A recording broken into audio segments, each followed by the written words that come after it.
사도행전 10장 38절에 보면 하나님께서 예수님에게 성령과 능력을 기름 붓듯 하셨음에 그가 두루 다니시며 착한 일을 행하시고 마귀에게 눌린 모든 사람을 고치셨다는 기록이 나타납니다. 하나님이 예수님에게 이 땅에 사람의 몸을 입고 선한 사역을 감당하러 오신 예수님에게 성령과 능력을 기름 붓듯 하셨고, 즉 그 받으신 직분에 합당한 능력을 허락하셨고, 그러므로 인해서 예수님이 두루 다니시며 착한 일과 마귀에게 눌린 모든 사람들을 고치셨다라고 그렇게 기록하고 있는 것입니다. 처음 사람이 지음 받았을 때에도 하나님은 동일하게 우리에게 이런 능력들을 허락해 주셨습니다. 하나님의 형상으로 사람을 지으시고 하나님답게 지으시고 난 다음에 하나님의 계획, 하나님의 사역을 감당하기 위해서 하나님은 사람에게 온갖 능력을 부어주셨습니다. 주신 사명처럼 온 세상 만물을 다스리고 정복하기 위해서 청지기로서 하나님 섬기고 세상을 합당하게 섬기기 위해서 사람에게 엄청난 복과 은사와 능력과 지혜를 주셔서 그 사명을 감당케 하신 것입니다. 하나님이 만들어 놓으신 세상, 그 세상을 사람이 하나님 형상으로 지음받아 하나님 대신하여 잘 정복하고 다스리고 이렇게 운영하기 위하여서 하나님은 그에 따른 지혜와 능력을 사람들에게 허락하셨던 것입니다. 형상이라는 말은 따라서 직분과 그 직분에 따른 능력으로 해석되고 이해될 수 있습니다.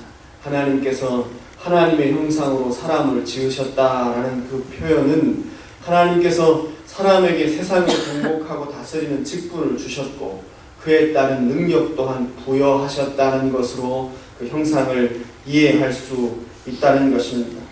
따라서 우리는 하나님의 형상이라는 것을 그 직분을 생각할 때마다 관계로 그것들을 이해해야 합니다. 우리에게 맡겨주신 직분, 또 사람에게 하나님께서 원래 허락하셨던 그 직분, 세상을 다스리는 직분, 또 예수님께서 온 세상을 다스리고 정복하고 구원하시기 위하여 이 땅에 오신 그 직분을 생각할 때마다 놓치지 말고 하나님과 사람과 세상을 향한 관계 안에서 모든 직분을 이해해야 한다는 것입니다. 따라서 이렇게 직분 안에 관계로서 이 직분을 이해하게 되어질 때에 하나님 떠난 인생들에게 찾아온 문제가 바로 곧 이 직분의 파괴, 즉 형상의 파괴라는 사실을 알게 되어지고 그 직분에 따라 받았던 능력도 그 방향도 상실되어졌음을 깨달아 알 수 있습니다. 따라서 타락한 이후 사람은 원래 받았던 그 지혜, 그 능력을 상실하는 그런 안타까움에 빠지게 되어졌습니다. 즉, 그 방향을 잃어버리고 자기중심적인 방향으로 그 직분과 능력을 사용할 수밖에 없게 되었다는 것입니다. 쉽게 좀 표현을 하자면 이렇습니다. 태권도 도장을 하던 어떤 관장이 이게 사업이 잘 안 되니까 어느 날 조폭이 되어야 되겠다고 생각을 한 겁니다. 돈 수입이 그게 더 좋으니까. 그렇다고 해서 어느 날 갑자기 조폭됐다고 이 실력이 사라지는 건 아닙니다. 태권도 실력은 남아있지만 방향이 완전히 틀려져 버리는 것입니다. 우리에게 주어진 직분도 그와 같습니다. 하나님이 모든 직분을 감당하기 위해서 우리에게 귀한 능력들을 함께 부여하셨는데 사람이 하나님 떠나서 관계가 파괴되어짐으로 인하여 모든 능력들이 하나님께서 원하시지 않는 방향으로, 잘못된 방향으로 사용되기 시작했다는 것입니다. 따라서 구원이라는 것은 자기 중심적인 삶에서 벗어나서 자신의 목적을 위해 삶을 살던 것을 포기하고 원래 하나님께서 우리를 부르신 그 목적에 맞게 삶을 다시 드리게 되어지는 것을 의미합니다. 자기 중심적인 삶에서 벗어나서 하나님 소원, 하나님의 계획, 하나님 사명에 붙들려 삶을 살게 되었으면 하나님 우리에게 그에 따른 능력과 은사들을 엄청나게 다시 회복하여 부어주시는 것입니다. 나사렛 예수에게 직분을 주시고 그리고 그 직분에 맞는 능력을 주셨듯이 사람을 지으시고 그 형상대로 사람을 만드신 이후에 직분에 따른 능력을 주셨듯이 사람이 구원받은 이후 하나님께서 우리 가운데 허락하신 직분, 사명에 맞게 삶을 살게 되어지면 그에 따른 은사와 능력들을 다시 회복시켜 주셔서 하나님 영광 위하여 능히 살아갈 수 있도록 우리를 도우신다는 것입니다. 오늘 본문을 통해서 우리는 스데반으로 인한 핍박 가운데, 즉 이 스데반의 삶의 결과를 통하여 이와 같은 진리를 확인할 수 있습니다. 초대교회 역사를 반으로 나눈다고 하면 저는 개인적으로 스데반을 통하여서 일어난 일, 스데반의 삶과 사역이 그 정점이 되어져서 초대교회 역사가 반으로 나누어진다라고 그렇게 생각합니다. 스데반이 그만큼 영향력 있는 사역과 삶의 결과물을 남겼다라는 것입니다. 예루살렘 교회의 역사라는 것이 교회사에서 참 중요한데 그 예루살렘 교회, 초대교회 역사를 나눌 수 있는 그 시간표를 나누는 정점, 그것이 곧 스데반이 기준이 된다는 것입니다. 오늘 본문 말씀에 보면 사도 바울로 인하여서, 사도 바울이라기보다는 오늘 사울이라고 기록되어 있는데, 사울로 인하여서 예루살렘 교회에 큰 핍박이 일어나는 것을 기록하고 있습니다. 스데반을 장사하고 사람들은 크게 울고 슬퍼하는 가운데 스데반의 일로 인하여서 큰 핍박과 환난이 일어나서 교회를 장멸하기 위하여 사울이 일어남으로 사람들이 흩어지는 결과가 오늘 본문 말씀 가운데 기록되어 있는 것입니다. 당장은 좀 힘들고 어려운 상황처럼만 여겨지지만 사실 그 뒤에 일어난 일들을 살펴보면 이 핍박으로 인하여서 본격적인 이방인 선교가 시작되어집니다. 스데반을 통하여서 이방인 선교가 시작되어졌고 그로 인하여서 본격적인 선교의 문, 전도의 문이 열려지는 것을 보게 되어지는 것입니다. 함께 사도행전 7장 말씀을 통해서 스데반의 설교도 살펴보았듯이 스데반이 설교하는 설교의 내용은 하나님이 유대인만의 하나님이 아니라라는 것입니다. 하나님은 온 열방을 구속하시기를 원하시고 온 열방의 하나님이 곧 우리가 섬기는 하나님이다라는 것이 스데반의 설교의 요지였습니다. 이와 같은 메시지를 전했던 스데반이기에 그의 사역과 삶을 통하여서 일어났던 일들은 본격적인 이방인 선교였습니다. 스데반의 일로 인해서 흩어진 성도들이 각 지역으로 들어가서 각 이방 땅으로 흩어져서 본격적으로 하나님 말씀을 전달함으로 인해서 복음이 유대 땅을 넘어서 이방인 땅까지 나아가는 이방 선교의 출발, 그 시작, 이 교회사에 있어서 가장 위대한 이 출발이 스데반을 통해서 시작되었다라는 것입니다. 그렇다면 어떻게 이와 같은 일들이 한 집사에 불과했던 스데반을 통해서 일어났느냐 하는 것입니다. 짧은 생애를 살았고 그리고 그냥 교회의 한 집사에 불과했는데 어떻게 초대교회 역사를 나눌 수 있는 귀한 정점으로서 그의 인생이 사용됐느냐 하는 것입니다. 어떻게 하면 영적 지경이 넓어질 수 있느냐라는 것이 오늘 본문을 통해서 우리가 생각하고자 하는 것입니다. 처음 스데반이 집사로 부름받았던 이유는 우리가 잘 알다시피 이런 연고였습니다. 구제하는 일에 헬라파 과부들이 자꾸 빠지고 그럼으로 인해서 교회에 문제가 생겼습니다. 그래서 사도들이 나서서 성신과 지혜가 충만한 사람 7을 택하게 되어졌고 그래서 그 중에 7 집사 중에 뽑혀진 사람이 스데반이었습니다. 스데반은 그 맡은 직분, 즉 구제하는 일을 위하여서 성실하게 그 모든 직분을 분명히 감당했습니다. 뿐만 아니라 구제하는 일뿐만 아니라 병들고 지쳐있는 사람들, 그런 사람들을 돌보고 섬기는 일들 또한 성실하게 감당했던 것으로 여겨집니다. 사도행전 6장 8절을 보면 그가 병든 자들을 만나서 사역했다는 사실을 분명히 기록하고 있고 그가 그냥 단순히 걷어진 물질을 사람들에게 공평하게 나누어주는 일에만 들여졌던 것이 아니라 많은 환자들, 연약한 사람들을 돌보는 사역에도 귀하게 물질과 시간과 열정을 들였다는 사실을 우리는 미루어 짐작할 수 있습니다. 가난한 과부들을 구제하기 위하여 하나님의 은혜를 구했을 뿐만 아니라 돈으로만 다 되는 게 아님을 알고 불쌍히 여기며 연약한 사람들을 위하여 기도할 때에 사도행전 6장 8절과 같은 놀라운 치유의 역사가 일어날 수밖에 없었다는 것입니다. 사도행전 6장 8절 말씀입니다. 스데반이 은혜와 권능이 충만하여 큰 기사와 표적을 민간에 행하니라고 그렇게 기록하고 있습니다. 여러분, 단순하게 그냥 큰 기적, 놀라운 일을 행했다라고만 이해하시면 곤란합니다. 그가 가난한 사람들을 돌아보는 일들을 하다가 더 연약한 사람들을 바라보게 되어지고 그들을 위해서 기도하고 섬기는 중에 하나님께서 그가 성실하게 섬겨 나아가니까 은혜와 능력을 주시게 되어지고 그래서 치유와 회복의 역사가 일어났던 것입니다. 그런데 여러분, 한번 잘 생각해 보십시오. 이 육신적인 질병을 대하며 스데반이 결과적으로 얻게 된 그 내용은 무엇이겠습니까? 육신적인 질병이 단순히 육신적인 질병에서 끝나지 않는다는 사실을 스데반은 발견했을 것입니다. 영적인 문제가 치유되지 아니하면 육신적인 질병이 고침받는 것은 아무런 의미가 없다는 사실을 스데반은 점점 깨닫게 되어졌던 것 같습니다.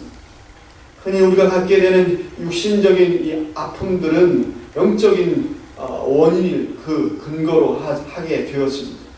예를 들면 어떤 사람이 허리가 아프다고 합시다. 예를 들면 그렇습니다. 그런데 이것은 단순히 그냥 허리 아픈 육신적인 문제뿐만 아니라 생활적인 습관의 문제가 있습니다. 앉는 자세가 좀 좋지 않던지 집에서 쉬게 되어질 때 좀 삐딱하게 쉰다든지 여러 가지 이 무거운 짐을 든다든지 이런 일들로 인해서 허리가 안 좋아질 수 있습니다. 특별히 이 생활 습관에 있어서 불규칙한 생활들로 인하여 젊은 사람이 허리가 아픈 경우에는 분명히 정신적인 문제가 있습니다. 과도한 스트레스나 이런 것으로 인해서 생활이 불규칙하게 되어지고 불규칙한 생활 습관으로 인해서 허리도 아프게 되어지는 것입니다. 이 정신적인 스트레스나 문제는 영적인 문제와 무관하지 않다는 것입니다. 따라서 영적인 문제가 소급되어 처음부터 치유되고 다루어지지 않으면 육신적인 질병이라는 건 현상적인 것에 불과하기 때문에 온전한 치유가 일어날 수 없는 것입니다. 스데반은 아마 사람들의 병을 다루고 사람들을 치유하며 육신적인 질병을 고치는 것이 참된 해결 방법이 아니다라는 사실을 깨달았던 것 같습니다.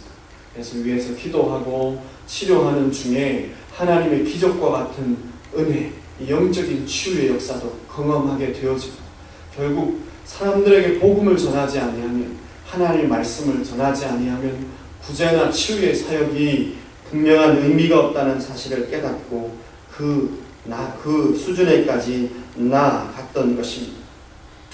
개인적인 질병의 치유의 문제로 이것이 끝나는 것 아니요 개인적인 영적 문제의 해결로 끝나는 것 아니라는 사실을 깨닫고 자신이 하는 사역, 섬겨야 될 지경이 사회와 민족, 구원 역사 전체에 대한 문제로 보이기 시작했던 것입니다. 이것이 하나님께서 스데반에게 열어주셨던 영적 지경을 넓혀주시는 은혜였습니다. 민족과 나라가 병들었고 그로 인해서 이스라엘을 향한 하나님의 계획, 즉 이스라엘 통해서 하나님께서 전 세계 구원 역사를 이루어 주시려는 계획을 하셨는데 이스라엘이 이 사명을 놓침으로 인해서 이 열방을 향한 구원 계획이 중단되어졌다는 사실을 스데반은 보게 되어졌고 그로 인해서 7장에서 살펴본 것처럼 그와 같은 열방을 향한 하나님의 계획을 담은 설교를 하게 되어졌던 것입니다.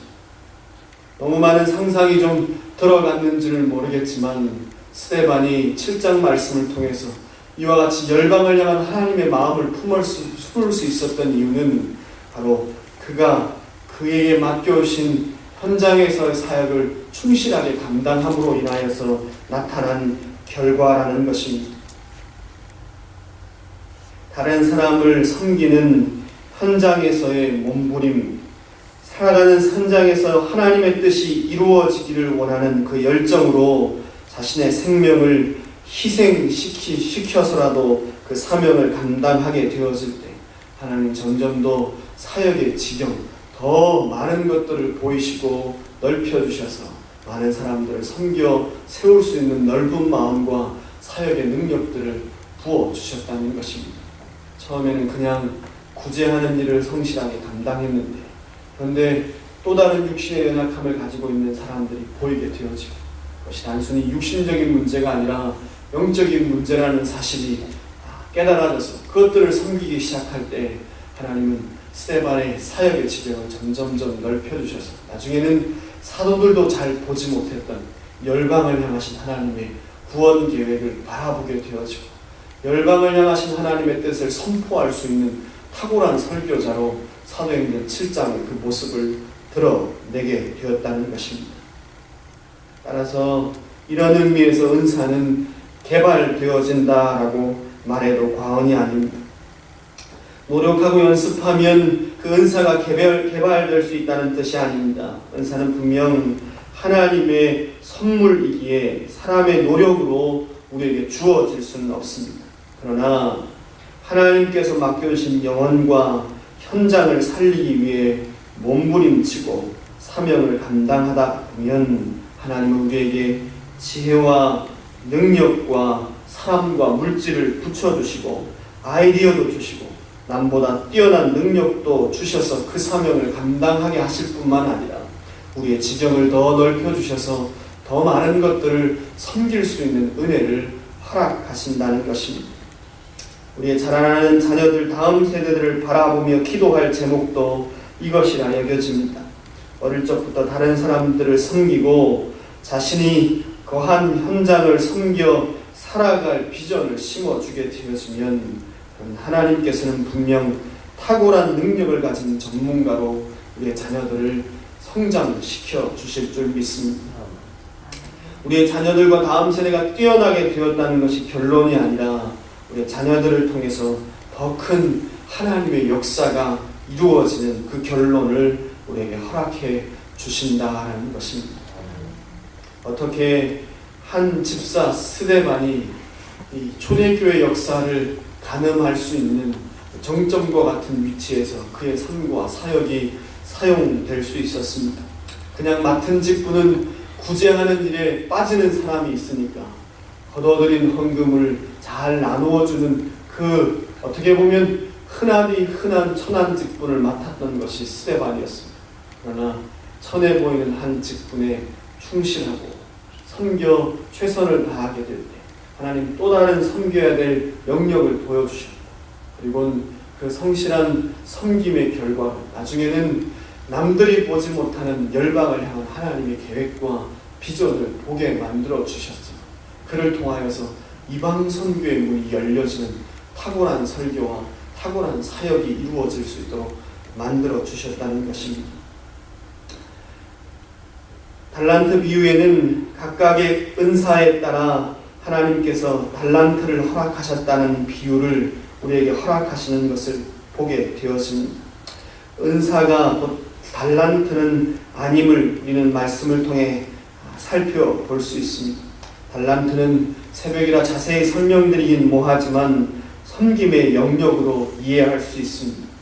우리가 성실하게 배로 넘겨 그 사명을 감당케 되어지면 하나님은 우리에게 더 큰 은사를 부으시고 우리에게 더 큰 달란트를 맡겨주셔서 사역의 지경을 점점 더 넓혀주십니다.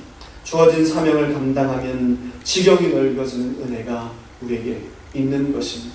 작게 보이는 사역, 그렇게 하찮아 보이는 일일지라도 하나님 앞에서 충성을 다하게 되어질 때 하나님 우리의 영적 지경을 점점 넓혀주셔서 더 많은 일들을 감당케 하는 은혜를 허락하실 줄 믿습니다.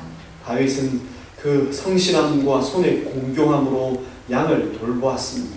그런데 하나님이 그를 다윗을 이스라엘의 왕으로 세우시자 그는 동일하게 손의 성실함과 공교함으로 백성들을 돌보았다라고 시편은 기록하고 있습니다. 하는 일은 동일한 손의 성실함과 공교함으로 양을 돌보듯 사람을 돌보는 것입니다. 양치는 일에 성실하니 그가 사람을 다스리는 일에도 성실하니 하나님께서 그냥 위치를 바꾸시고 지경을 넓혔을 뿐입니다. 모든 일에 성실하면 하나님은 우리의 지경을 넓혀 주시는 줄 압니다.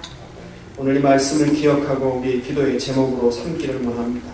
올 한 해 동안 주신 말씀을 붙들고 우리의 지경이 넓어지기를 간구하며 나아가고 있습니다. 영적 지경이 넓어지도록 기도하기를 원합니다. 하나님, 우리에게 오늘 맡겨주신 삶, 나에게 맡겨주신 조금은 벗어나고 싶은 지긋지긋한 현장, 내가 일하는 일터, 내게 맡겨주신 일들, 어쩔 때는 참 지겨워 보일 때도 있지만 성실하게 최선을 다해 감당하게 하셔서 하나님 제 삶을 통하여서 드려지는 이 섬김을 통하여서 영적 지경이 넓어지게 하시고 더 많은 사람 섬기고 살리는 결과를 허락해 주시기를 원합니다. 이와 같은 기도의 제목 삼고 한 1, 2분 동안 통성으로 기도하며 나아가겠습니다.